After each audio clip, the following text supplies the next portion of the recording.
حي على الفلاح.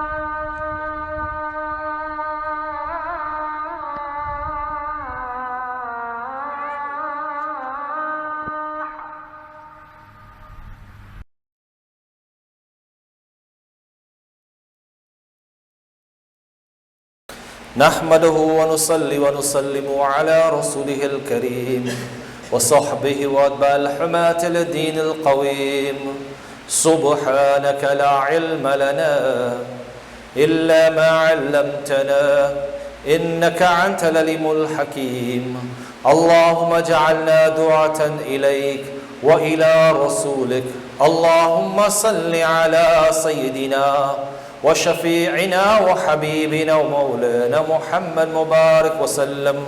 وقال الله سبحانه وتعالى في القرآن الكريم: فأعوذ بالله من الشيطان الرجيم. بسم الله الرحمن الرحيم. وكذلك جعلنا أمة وسطا لتكونوا شهداء على الناس أن يكون الرسول عليكم شهيدا وما جعلنا قبلة التي كنت عليها إلا لنعلم من يتبع الرسول. وقال الله سبحانه وتعالى في القرآن الكريم أيضا: بسم الله الرحمن الرحيم. كنتم خير أمة أخرجت للناس تأمرون بالمعروف وتنهون عن المنكر. وقال الله سبحانه وتعالى في القرآن الكريم وفي قول رسول الله صلى الله عليه وسلم في حديث: الطهور شطر الإيمان والحمد لله تملأ الميزان. وسبحان الله والحمد لله تملأ أو تملأ ما بين السماوات والأرض. صدق الله وصدق رسوله الكريم. وبعد، إن الحمد لله تعالى, all praise and all glory is due to Allah subhanahu wa ta'ala. Ala kulli halin, under all conditions we praise and thank Allah subhanahu wa ta'ala. It is by the ni'mat and the mercy of Allah subhanahu wa ta'ala that we are privileged to have life and to be here today for Jumu'ah. It is by His ni'mat and His guidance that He has given us Iman and the opportunity to earn the ultimate paradise, Jannah. Allah subhanahu wa ta'ala has described in the Quran the characteristics of a believer. And Allah subhanahu wa ta'ala wanted to describe this so that those whom Allah has given guidance to has a perfect knowledge of what is required from the guidance and the gift of Allah subhanahu wa ta'ala. We cannot go forward without understanding what we are and who we are. Allah subhanahu wa ta'ala has already described that, and the Rasul sallallahu alayhi wa sallam has also mentioned to us that Rasulullah sallallahu alayhi wa sallam mentions in the hadith, and the Quran also mentions that kana fi Rasulillahi sallallahu alayhi wa sallam uswatun hasana, that the Rasul sallallahu alayhi wa sallam is the best of example. The best of example. And Allah subhanahu wa ta'ala mentions in the Quran, kuntum khayru ummat, you are the best of examples. You are the best of people that I have chosen and made to be an example for the entire of this ummah, all of the people of this world. Allah has chose us to make us the best of example to people. And the first of the examples and the questions we ask ourselves regarding this example: are we worthy enough individually that we have set an example for people to follow? And that principle is not accountable to me or to anyone else except Allah. Our striving and our perfection is only for the sake of Allah. That in itself describes to us that a believer, his striving and his perfection is to earn that quality of becoming the best. Allah has made us the leading of the ummah, the people who would lead the entire world. But today, many a times, we what? Follow. We don't lead, we follow. And we are told by the Rasul sallallahu alayhi wasallam that the time will come that we will be such followers that will follow those who are on that path of dalalat as it is to follow that animal into the what? Hole. It says a big thing to all of us. Be mindful of who are leaders that Allah has given the quality of leadership to. And here it speaks to all of us in general. Kuntum khayru ummat. We are the best of leaders. Don't ever consider yourself just to be what? I am just the what? Mu'min, the Muslim. Well, Allah subhanahu wa ta'ala has given all of us that responsibility to take charge of this ummat. Kuntum khayru ummat. You are the best of people who are charged with ta'muruna bil ma'ruf wa tanhawna anil munkar, to carry out the actions of perfecting that which is good and abhorring and actually discouraging that which is wrong and bad. Having that quality, Allah subhanahu wa ta'ala has given examples in the Quran of past nations for us to lean towards and get a clear picture of what is meant by when we are followers of the deen of Allah subhanahu wa ta'ala. See, these examples are embedded in the Quran for us to learn, to become better equipped to deal with our iman and our faith. So they are not there by just reading of past history, but they are there for a purpose. And Allah subhanahu wa ta'ala mentions in the Quran, and He says, وَكَذَلِكَ جَعَلْنَاكُمْ أُمَّةُ وَسَطًا. And like that I have made you an example ummat, ummatun wasata. The example of where, the wasat really means there the perfect center point, the focal point. Sometimes they put a particular thing in a particular place so it draws the attraction towards the bigger picture, the things that are greater inside. Ummatun wasata. We are the focus, and even till today we are the focus in the entire world. Even if we cannot see it, Allah puts us in that position, and still sometimes we find ourselves being there and not even understanding what is to be in the focus. Sometimes you're in a place, you're about to run a race, but everybody take off and you're still there. This is how the ummah operating today. Subhanallah. We are on the focus, but what happens? The race gone, and you're still there figuring out when to start. Our life on this earth, and our living on this earth is only for one purpose. And Allah has given that purpose in the Quran for us. But we have to prepare ourselves for that journey here and understand what we are all about. Don't remain on the racetrack and do not understand where you have to go. Allah subhanahu wa ta'ala, He describes in the Quran that we are ummatun wasata, that we are that a prime example. لِتَكُونُوا شُهَدَاءَ عَلَى النَّاسِ, so that we will become the example for people. Shuhada ala nas, become the example for people. Not that people become the what? Example for us in relationship towards Allah subhanahu wa ta'ala's deen. Sometimes we are searching how to make things work for us to have a relationship of the deen in our lives, in our family lives, and in our community. And we look too hard, because the solutions and the answers are within the Quran and the Sunnah. But we want to find it somewhere else. We think it have brand new ideas. But the real ideas of this deen and the purpose of this deen and the function of this deen is within Quran and Sunnah. Nowhere else. That's why He says, لِتَكُونَ شُهَدَاءَ عَلَى النَّاسِ, that we are the example for mankind. And He goes further. وَيَكُونَ الرَّسُولَ عَلَيْكُمْ شَهِيدًا. And the Messenger of Allah is that testimony and your witness. And He is our what? Example. He is our example. So if you want to become the example, Allah says in the Quran, this is your example.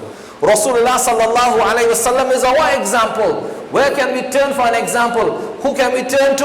Rasulullah. Allah is saying, I give you an example on the day of Qiyamah. This is the question Allah asks. Who are you following? Who are you following? لِتَكُونَ شُهَدَاءَ عَلَيْكُمْ, that you are given an example. And the Quran says you are given the example of Muhammad sallallahu alaihi wasallam, that he is your example. وَيَكُونَ الرَّسُولَ عَلَيْكُمْ شَهِيدًا. He is our example. There is no other example and nowhere else to turn, but the example is in Rasulullah sallallahu alaihi wasallam. وَمَا جَعَلْنَا قِبْلَةَ الَّتِي كُنْتُ عَلَيْهَا إِلَّا لِنَعْلَمَ أَيَّتَبِعَ الرَّسُولُ. See, in that ayat, it preceded before this, which I want to mention.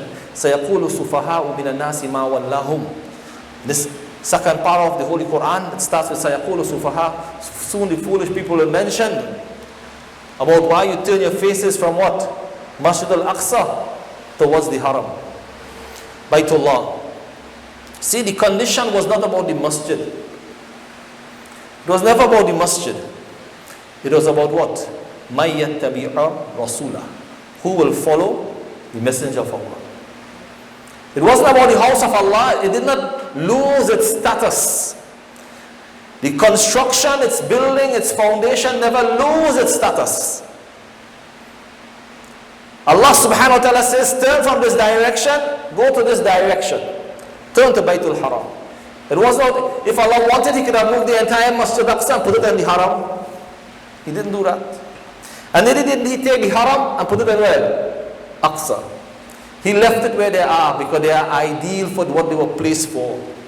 Allah left them where they are as an ideal example for us to adopt a principle in life. And it's called what? مَن يَتَّبِعَ اللَّهَ وَرَسُولَهُ. Who will follow Allah and who will follow the messenger of Allah. This is the example that is set with this ayat of Quran. The principle involved here is that what are we, the human beings, the believers who Allah has given iman to, knowledge to, the example that is set for us, what are we accepting as obedience to Allah? What are we accepting as obedience to Allah? What is mixing up our priorities in the relationship to the obedience of Allah? We have a bigger responsibility. And sometimes the smaller responsibilities we are focused on, we think to ourselves that that is what it is about.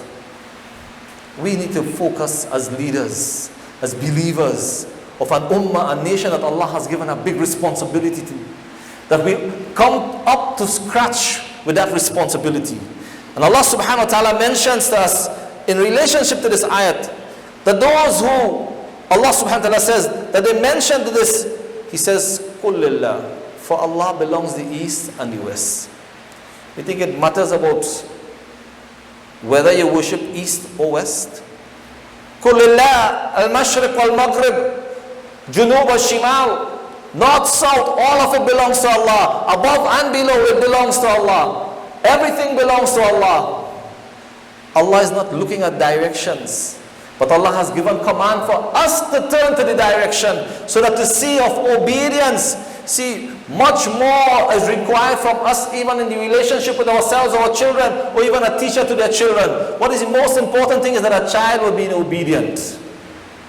They will listen, they will learn, they will adopt, and this will mean that they are actually in the environment of learning. Subhanallah. But what is greater for us as believers is to come to the understanding of what the Quran is saying to us. This was their test at that time. In the time of the Rasul sallallahu alaihi wasallam, in the early time, this was their test. This ummah was placed with this test. Subhanallah. What is the condition of this? Is that they understand obedience to Allah subhanahu wa ta'ala. And it did not matter about the buildings. It was not a matter of what? Property and wealth or poverty. What amongst the Sahabas radiallahu ta'ala anhum, Allah subhanahu wa ta'ala mentions and tell us and has shown us in the example of those who understand it at that time of the Rasul sallallahu alayhi wa sallam. Subhanallah, what it means to submit to Allah irrespective of the command of Allah. It was to identify their iman. Sa'd ibn Abi Waqqas radiallahu ta'ala anhu. Who was Sa'd ibn Abi Waqqas? He was the first amongst the Arabs to ever use an arrow against the enemies in the battlefield. Subhanallah. He says, I was the first to ever use an arrow against anyone in the battlefield when the command came to what? Go against those who were persecuting them. And he said, one night I was relieving myself. And in that condition, while I was relieving myself, there was a piece of leather from an animal, a camel. And I took it out from where I was relieving myself. I went and I washed this off and crushed it and boiled it and drank this, and this I survived on for 3 days. What was his condition? He was in the obedience of Allah. They were prepared to do anything for the sake of Allah. And they were what? Eating what? A piece of skin. What was their objective? Still the obedience of Allah. Irrespective of poverty before them, the subject of their life was obedience to Allah. It was never about the means, but it was about the purpose. The purpose of our life. Never with a small, little thinking of what am I doing in my life. We have to submit to Allah subhanahu wa ta'ala. And like this, he said that they used to eat the leaves of the tree. And when they would pass off, the stool would be like that of the animal, the goat, because of the amount of leaf that they would eat. But this was their life in the environment of submission to Allah subhanahu wa ta'ala. And they were known as the leaders of the world. But what they were eating? Skin and leaves in their time. Because they understood their leadership role and their position in the ummah of Rasulullah sallallahu alaihi wasallam. They had seen the people on the other side who were persecuting them, who had all the wealth and were yearning towards getting them to come towards that direction. He said, you just give up Islam and come back and you can have everything. You can have everything you want. But yet they submitted to Allah that we are the ones who have to lead, and Allah wants us to lead, and we are prepared to make the sacrifice to lead for this deen of Allah subhanahu wa ta'ala. And subhanallah, Allah granted them what? Success. قَدْ أَفْلَحَ الْمُؤْمِنُونَ. They had success because of their obedience. الَّذِينَ هُمْ عَنْ صَلَاتِهِمْ خَاشِعُونَ. Allah describes their quality, that they prepared to submit to Allah in their obedience of even their ibadat. They were conscious and they had fear for their worship of Allah subhanahu wa ta'ala, in their ibadah to Allah subhanahu wa ta'ala. Their description, Rasulullah sallallahu alaihi wasallam mentions in a very simple hadith, and it says to us, "At-tuhuru shatrul iman, walhamdulillahi tamla'ul mizan." He says, purification, and purification here means both. Muhaddithin mentions that it's internal and it's external. We keep ourselves pure, we keep our minds pure, we keep our heart, our consciousness, our nafs pure. See, at-tuhuru shatrul iman, it is mentioned that it is half of our faith. Imagine taharat is half of our faith. It means that a person must find peace in life.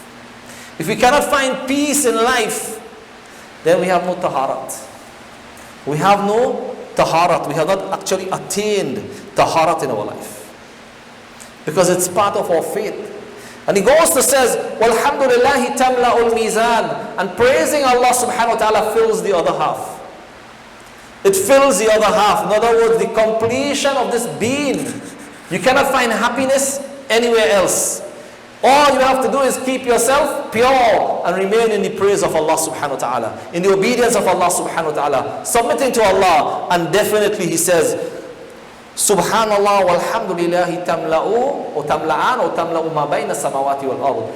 Praising Allah and glorifying Allah subhanahu wa ta'ala's name. And mean here, this is not just saying Subhanallah, alhamdulillah. This means that our life, its entirety is in submission to Allah. And this fills the gap between the heavens and the earth for us. There's nothing that we would want from this heaven, this world, nor the heavens. Allah will give us everything that we want. But it lies in the obedience of Allah subhanahu wa ta'ala. And Allah subhanahu wa ta'ala further tells us, and the Rasul sallallahu alayhi wa sallam emphasizes in this hadith, he says, "Was-salatu nurun." And we know this so well, that salat is our light. Salat is our light. This salat that we pray every day. See, the sun gives light from what? The energy that it gets from Allah subhanahu wa ta'ala provides it in that sun. It says, "As-salatu nur." But the light on the day of Qiyamah, when the believers will stand on that day, the light will come from their places of worship, which will touch the ground, sujood, their hands, their knees.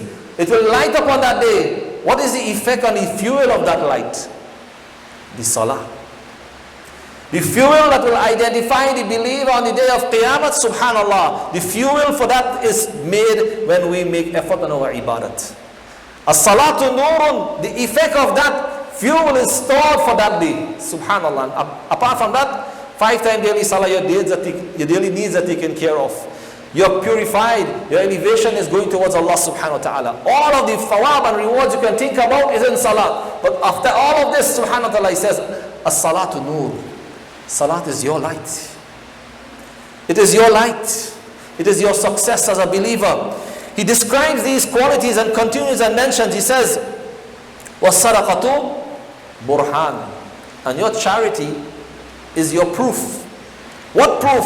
The proof of iman. Why? Because a person can give sadaqah and have reproach. But if you really give sadaqah for the sake of Allah, you'll be happy to do it only for the sake of Allah. And then you get the reward of it. Then you really understand that Allah is the one you are pleasing with your sadaqah. Other than that, it has no benefit. He says on that day, it will be your proof. When you need it, it will be your proof. And then he says to us, as-sabru diya. And patience is a light. He says, as-sabru diya. Patience is a light. What type of light? This is a different light from salatul nur. It's like the moon. The moon gets a reflection from the sun, but it has no source of what? Energy. And he says, as-sabr is that a believer, under any circumstance, he doesn't rage the fire from inside of him to create anger. He simply just sits back and remain what? Calm, and radiates with a light of calmness that does not even come from what? Any source of anger.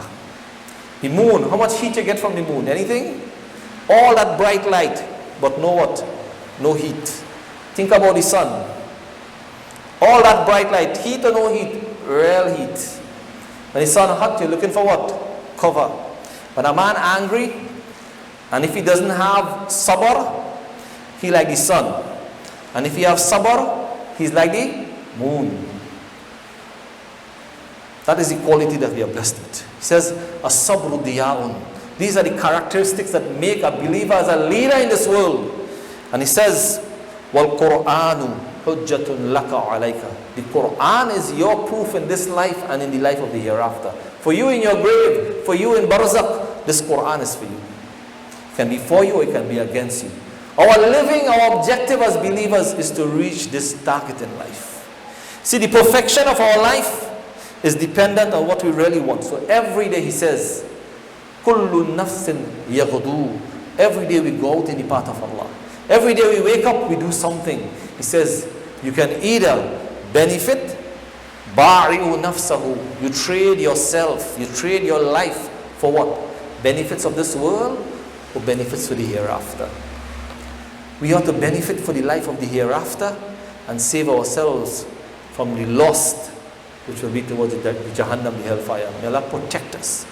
So my dear respected brothers, sisters, in conclusion, I would like to say that Allah subhanahu wa ta'ala has given us a very important message in the Quran. Al-haqqu min rabbihim. The truth is from Allah. فَلَا تَكُنَنَّ مِنَ الْمُمْتَرِينَ. Then do not be amongst those who are doubters. Those whom Allah has given those qualities that they doubt everything that comes to them. And they live their life in doubt. And they're still looking at shak and everything around them is in doubt. The reality for all of us is that what Allah has mentioned in the Quran, what are the characteristics of the Iman? What is the success of a believer? What are the things that are change in our lives? Do not become among those فَلَا تَكُنَ مِنَ الْمُمْتَرِينَ. Do not become among the doubtful ones. Don't live our life with doubt. Live it with conviction for Allah. Live it with submission before Allah. And Allah subhanahu wa ta'ala will give us the reward of it. Not only here, but also in the hereafter. Also in the hereafter. The reality of these things, you will see for yourself of people who live in this world, even in our time. That when they live their life for the sake of Allah, before leaving this world, Allah reward them with Jannah. We see people like this. If we adopt the life for that purpose, Allah will show us examples in this world. Allah will show us examples of such people, and then we will want to model our life like this. We want to fashion our life like this. We will adopt and we want to be in the environment like that. And we want to enjoy that life. Least that we live among such people who take us away from our ibadah to Allah. Least that we live amongst people who will take us away from the ilm or the knowledge of the deen of Allah subhanahu wa ta'ala. Least that we live among such people who will take us away from the total deen of Allah subhanahu wa ta'ala. May Allah protect us from such things. And may Allah guide our hearts towards Sirat al-Mustaqim, the straight path, and make us amongst the best of those people who Allah says, Kuntum khayru ummat ukhrijat lin-nas. Amongst the people who we say are the best of people to lead mankind. May Allah make us amongst them, inshallah. Sadaqallah wa sadaqa Rasulih al-Kareem. Wa akhirana alhamdulillahi rabbil alameen.